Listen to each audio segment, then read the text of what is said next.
بسم اللہ الرحمن الرحیم۔ قائد-اعظم جب لندن یونیورسٹی میں تعلیم حاصل کر رہے تھے تو ایک انگریز پروفیسر پیرٹس ان سے شدید نفرت کرتا تھا۔ ایک دن پروفیسر ڈائننگ روم میں لنچ کر رہا تھا تو جناح بھی اپنی ٹرے لے کر اسی ٹیبل پر بیٹھ گئے۔ پروفیسر کو اچھا نہ لگا اور اس نے جناح کو کہا، کیا آپ کو نہیں پتا کہ ایک پرندہ اور سور بیٹھ کر نہیں کھا سکتے؟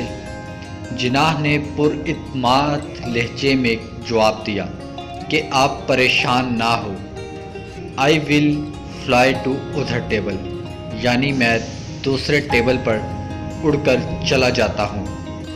جناح کے اس جواب پر پروفیسر کو بہت غصہ آیا اور اس نے انتقام کا فیصلہ کر لیا۔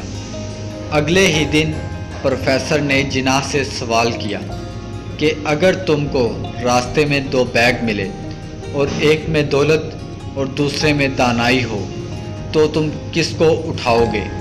جناح نے بغیر کسی ہچکچاہٹ کے جواب دیا کہ دولت۔